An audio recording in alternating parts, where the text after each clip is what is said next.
Welcome to another 21 Hats Dashboard. Every Monday, Gene Marks and I talk about the issues we think business owners should be following. Welcome, Gene. Hey, Loren, how are you? I'm doing great. How are you? I'm doing good. Always good to have you here. Gene, I kind of hate to say it, but there's really one big issue right now that I think is confronting business owners. It's kind of exploded on us in the last few days, and that's Omicron.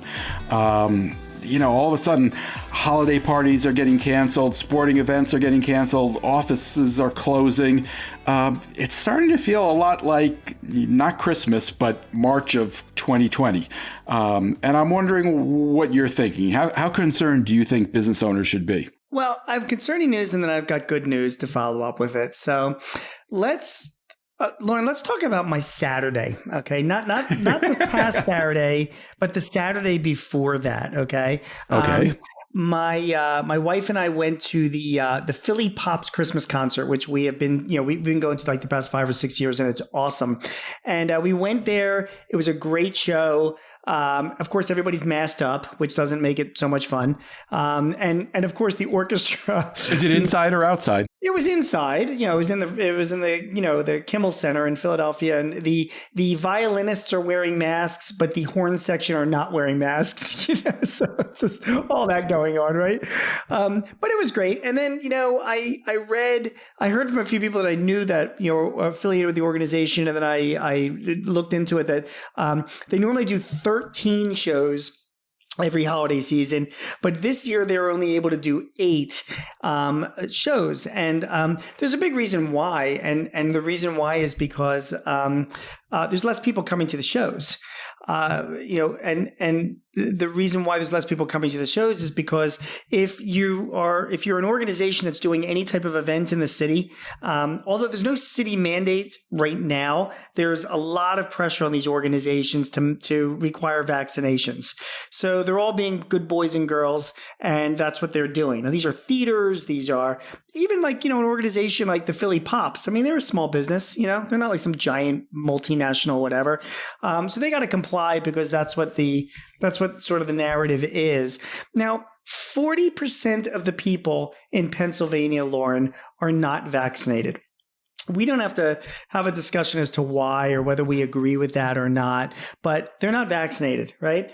Those people can't go to the Philly Pops or any other theaters or a lot of movie theaters or a lot of events in the city of Philadelphia because they can't get in because they're not vaccinated. And the theater owners aren't thrilled about doing this, but they're doing it because that's what public opinion wants them to do, I guess, or the city is really pressuring them. Are you sure did you talk to them? Are you sure they're not thrilled about it? Because there is broad support for those kinds of vaccine mandates. Well, I'll put it this way. No, I didn't talk to the owners of the Philly Pops, but would you be thrilled to lose to cut down your shows from 13 to 8 when it's your biggest moneymaker of the year?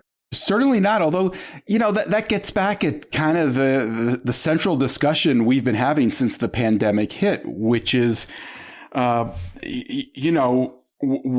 causes the economic problem? Is it the COVID or is it the restrictions? And, a lot of analysis has shown that people have dropped off going to events and eating in restaurants before regulations set in, back when there were lockdowns and things like that. Certainly the unvaccinated are like unwanted. And even the vaccinated people they're afraid of getting COVID from the unvaccinated, although we're not scientists, so I can't tell you whether or not that's even, a valid fear or not. But the bottom line is. Well, let me stop you there, because that has evolved. And I think people had a lot more confidence that wasn't a problem some time back. But there's a lot more that we don't know about, especially me, about Omicron than we do know. But there seems to be some concern that the vaccines are not as effective. And you can just look at the professional sports teams. You are seeing a lot of vaccinated people get breakthrough cases. You are, but then you're also seeing that those same vaccinated people that have breakthrough cases, they're not being hospitalized. Which is a good thing. Yeah, absolutely. Yeah. I mean, so it's, there, and so there's that's going on that, people don't know. And unfortunately, though, it is the businesses like the Philly Pops that have to suffer. And it's not just the Philly Pops, because of this unknown and this uncertainty and sort of this knee-jerk hysteria about this. The city of Philadelphia. Knee-jerk hysteria? I mean, yeah. You don't think it's legitimate concern? It is a concern, but here's what the city of Philadelphia is doing, and really, it's just the city of Philadelphia. I think New York has got their own restrictions, but just talking about Philly, starting January 3rd, restaurants are not allowed to serve customers unless they're vaccinated. So they're just not allowed to do that. So think about it, Loren. Like, you're running a restaurant in Philly. A good part of your revenue is people coming in from the suburbs that, dine in your restaurants, as well as local residents. And not only are you short-staffed and dealing with, price increases and all of those kinds of challenges, but now you've got to turn customers away unless they're vaccinated. And going back to 40% of the people in Pennsylvania alone are not vaccinated. These are all the people in the suburbs. If you're not vaccinated, again, for whatever reason, are you going to go into this? You're not allowed to eat out in the restaurants. You can't go to the theaters. You got to wear masks everywhere indoors in the city. So because of all of these restrictions, and again, we're still trying to figure out whether or not these restrictions are even needed. With this whole Omicron variant, what I'm told is that the impacts of it are significantly less than the Delta variant. Not only that, but I'm also reading that we're just literally days away from these new antiviral drugs, of which hundreds of millions have already been produced from Merck and from Pfizer, where if you do test positive for COVID, you take this course of drugs like the Tamiflu, and apparently it reduces your chance of going into a hospital by over 90%. So you got all this just on the cusp. You've got the Omicron variant that, again, no one really knows how much of a problem it is. So we do know it's very transmissible. So it's more transmissible, but again, what the effect of it is, then you've got the people that are impacted the most are the unvaccinated, which again, the unvaccinated those are the decisions that they're making. But caught in the middle are the small businesses, I guess is my point. Caught in the middle of the businesses that, the restaurants in Philadelphia, the theater owners in Philadelphia, the gyms, the service providers, because of all of this reaction to this, which I think is, to me, I think it is really just this sort of excessive reaction right away. The people that are paying the price of it are the small businesses in this city. Now, I know. Let me ask you this, Gene. You're raising the concern, and obviously it's a legitimate one, that these businesses are going to be hurt because unvaccinated customers will not be able to partake. And clearly, whatever one agrees on or disagrees on, we can all feel for those business owners.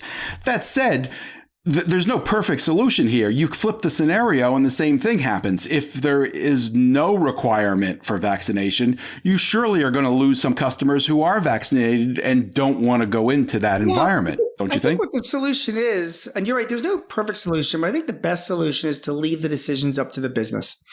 I think if you're running a restaurant, like many restaurants already are doing in Philadelphia, they are requiring vaccinations for their customers, but they're doing that on their own.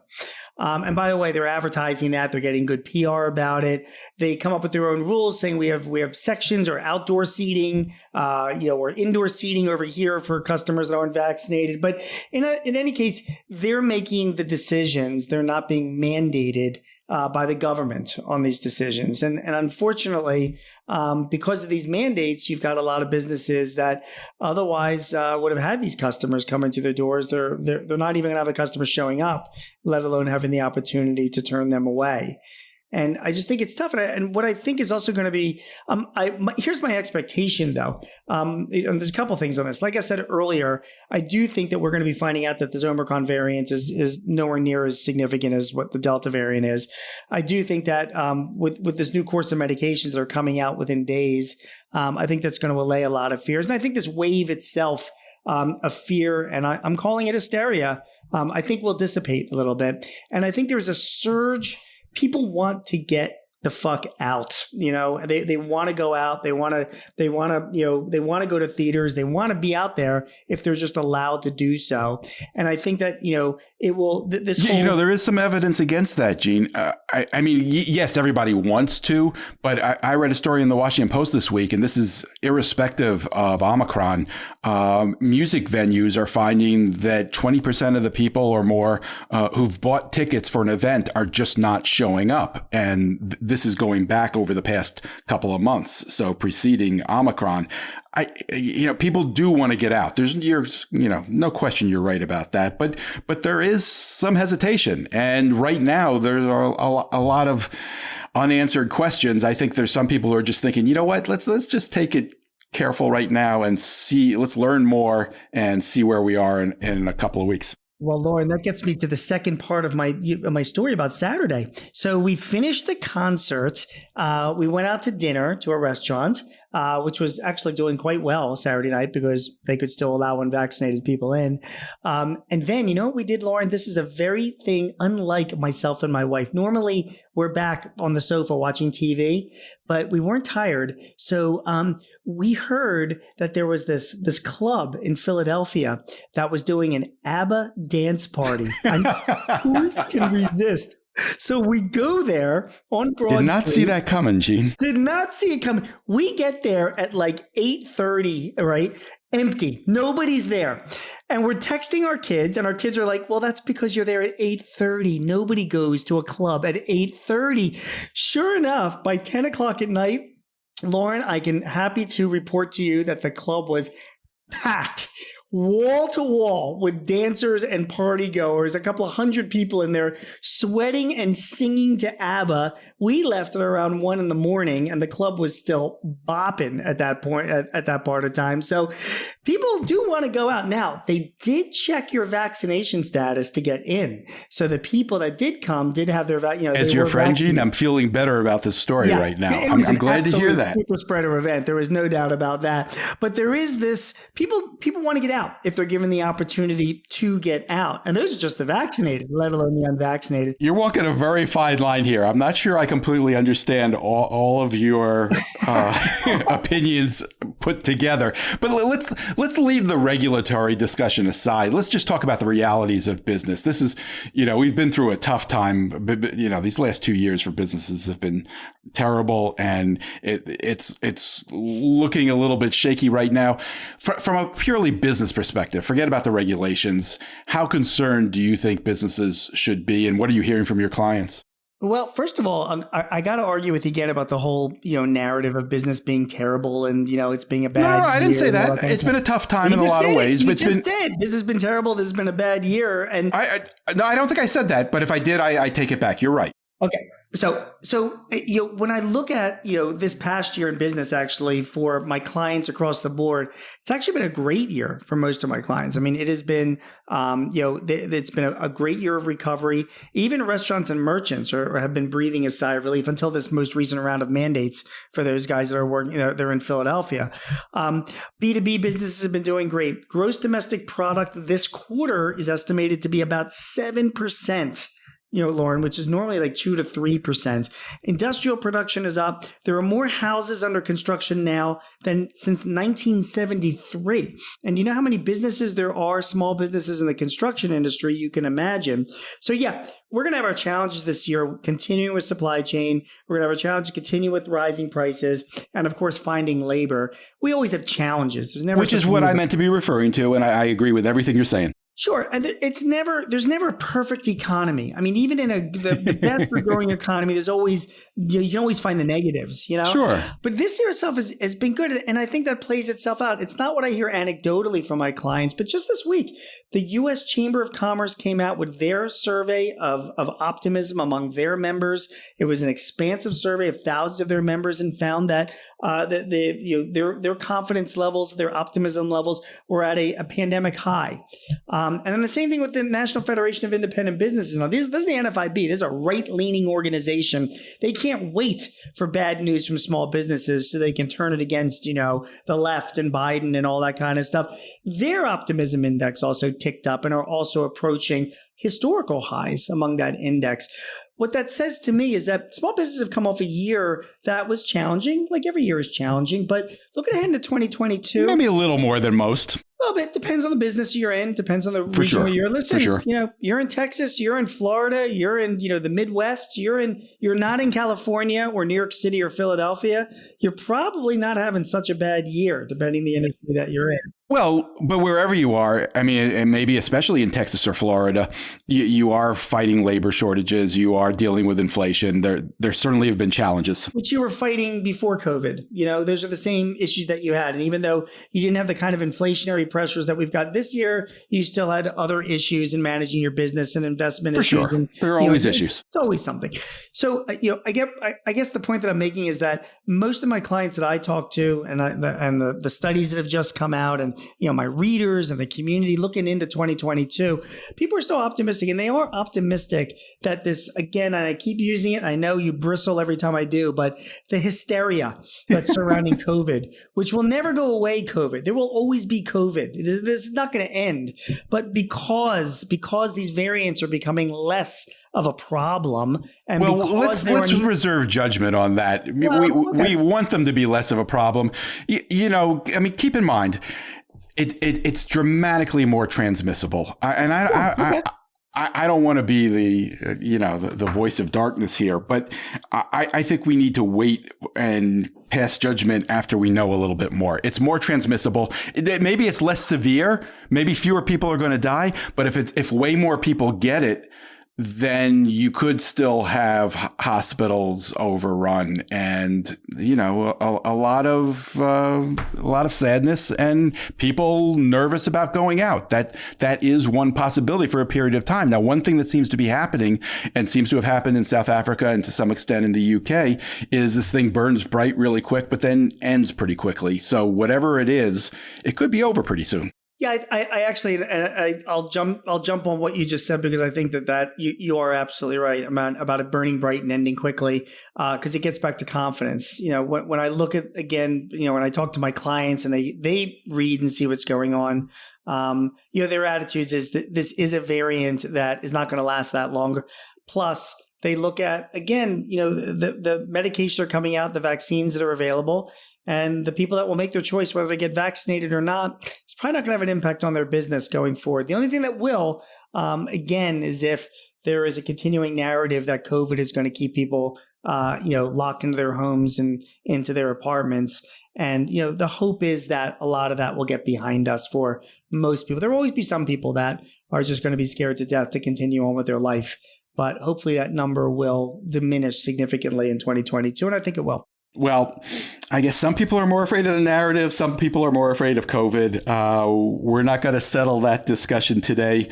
But let me just ask you this. This is our last taping of the year. You're a metric guy. You're always looking at numbers, trying to figure out where things are headed. How are things looking for your business? How are you feeling personally, your business for next year? Okay, so first of all, I have to call into question that you use the word taping as if we're like back in 1990 actually recording this onto like videotape. But okay, I'll let that pass for now. But my business stuff heading into, I have two businesses that I run. One is the CRM business, and then I do a lot of speaking. So first of all, my CRM business right now, we have a full plate right now. And you know me, Loren, I'm always honest about the ups and downs of my business. But right now our chargeable hours are up and looking to be up at least for the first quarter of 2022. So I'm feeling very good about that. People are investing in CRM systems and they need help. On the speaking side, my backlog is bigger than what I've ever had. I've got about like 15 or 20 right now booked in speaking gigs.